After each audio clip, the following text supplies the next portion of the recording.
internet. What is happening? Doing fusion things today. Let me catch up on where I am at so far. So, finally got some actual fusion fender flares. And I already got this side all cut out. Just went to the body line arc to clearance the wheel for the tire. I have to run had to run a really high offset wheel just to tuck the tire, not even flush. It was still sticking out, especially on the other side, because the track width of the Mustang is actually like 2.5 inches wider on each side than the Fusion. So along with that, we're doing front fender things.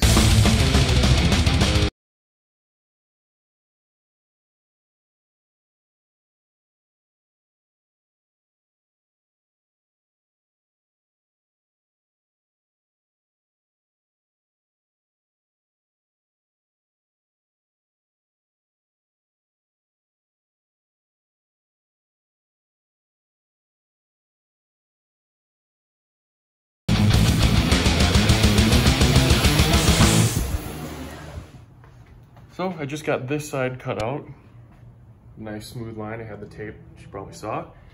And now I'm going to take my little mini clamps and just kind of spot weld this thing. Just clamp it, tack it, clamp, tack, just a few tacks. And then you saw on the other side, just used a silicone sealer to seal it back up, and then it'll be ready to start mounting the WideBody. I don't consider it very wide. It's maybe an inch wider, but it's also not metal, and clearing this out will allow the tires to get a better alignment and get this thing more on the ground. And in order to do that, I'm gonna redo the exhaust as well. Haven't decided if I'm gonna keep the full length exhaust. Probably going to just make a Y and have it go down in the center, and maybe have it and either hook it back up to the axle bag or just dump it below right there. It seems like a good spot to just dump it. So it'll be loud in the car. Right now the car's not even loud in the cabin when you're drifting because all the noise is coming back here. So I'm not sure what I'm gonna do yet, but something's gotta be done because it sounds like garbage. Not a huge fan of the exhaust tone. I'm thinking that's with all the bends in here I had to do and the headers. So we're gonna get rid of those 90s in the system and probably put a resonator on it. Like the Fox has just 12-inch resonators and it sounds amazing because that's all it has. Really good. It's still loud when you want it to be, but it's not, it has tone. So we'll carry on here. Just like that, it's tacked in. So it doesn't have to be a solid weld or anything. You're just gonna warp the shit out of the panel. Plus it's stupid thin, especially after cutting it out and grinding. So now, this side did bacon a little bit. You might not be able to see it in the video. Compared to the other side, I didn't spend as much time hammering these panels together with the body hammer. But what I did was, like I said, literally end up just taking the pliers, tack, and doing it here. And then this panel started kind of blowing out, but just cinched it together with welds. So now I'm just gonna take the angle grinder, smooth everything out, and then put some silicone over it to see it all back up. And then that'll be done. Then I'm gonna delete that fender flare. And I gotta change the header panel on that, so I might just delete that and then start working on mounting the panels over back here. Because we got a panel that goes here, dog leg, and then one that goes over the bumper. Stuff that's going on the bumper and the dog leg are probably just gonna be 3M taped on, but this portion, the company does have it designed to be two-sided taped, but I'm gonna go an extra step further because I don't know how, especially this side got hit once, so I had to actually straighten that out. Hard to see because it's white, but I'm gonna actually rivet it in a few places, plus use two-sided tape, and then kind of show you where I want the tire to sit.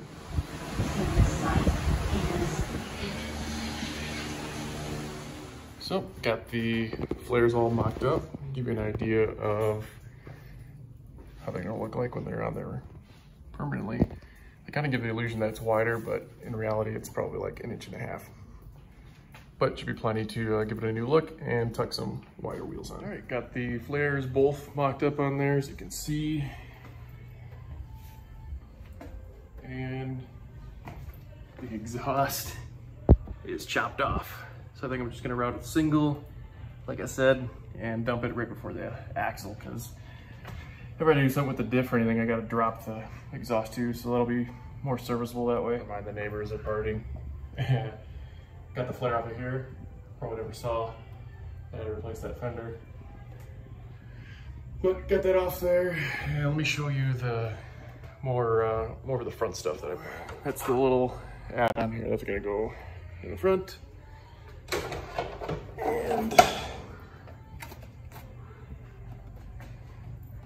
here's that. So it's supposed to mount back here, but I actually got to shift it about 2 or 3 inches so it centers with the wheel.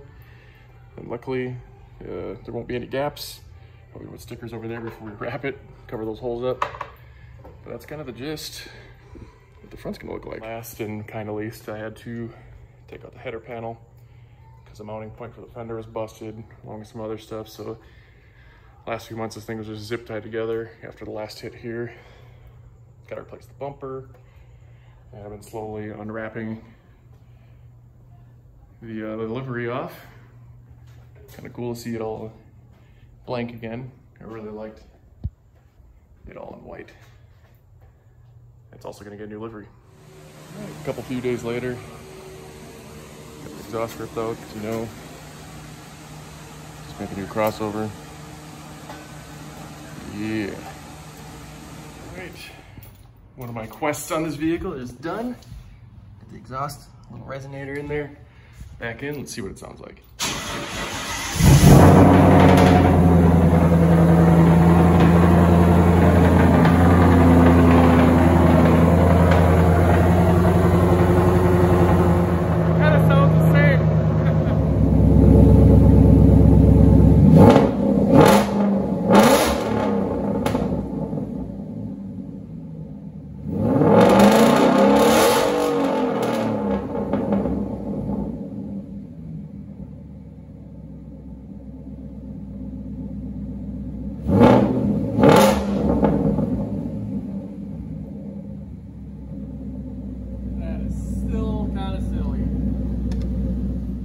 Started moving along on the next project on this car. Got the header panel replaced. All I had to do was drill for my arrow catch hood pins and a couple of other doodads to mount the degas tank and secure the radiator. Might notice peeled the tint on the headlights, got a new bumper cover, and got all the old stuff off the old bumper cover. It's been beat up for the last few years. And got the splitter off of it. Ordered a new grill, that's what's in that box. The old one would be a good spare. Anyway, so what we're gonna do now is, because the wheelbase is forward, the front wheels are forward, I gotta trim the bumper. I put the old guards down here for my reference, so it's just like before. And then I can start mounting the front over fenders permanently. And then I'll put the bumper back on after. I'll probably continue unwrapping it after I get it mounted, so it'll be easier in the air. And then permanently mount the rear overs and take the rest of the livery off. All right, internet, got all 4 corners of the new body kit on. Minus the old splitter there and the grill installed, but you get the idea. Pretty cool. So now I'm going to experiment with the rear suspension. Pop the wheels off in the rear. I got a set of these 10-inch wide 18s with 255s on them, and I adjust the ride height and the camber to see how it's gonna all look with 18s and go from there. Not sure if you can tell in the video, but the rear is lowered a little bit, and these tires, especially the passenger side, are wore right out. So some fresh meats, even some 265s will, I think, fill that up perfect. I'm gonna run a 18 up here, about a 245/40. These are 235/35 19s, same diameter and width and whatnot.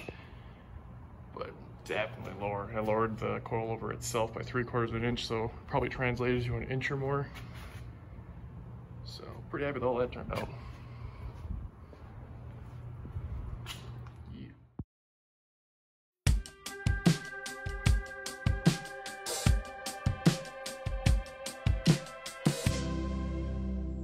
Just like that. Got the alignment. It was literally just camber adjustment. The toe was still at 0, which was amazing. Now it's on the ground. Looking, I think, a little more meaner. I'm liking the no tint in the headlights. Gives it a lot cooler look, I think. So there you have it in its raw form.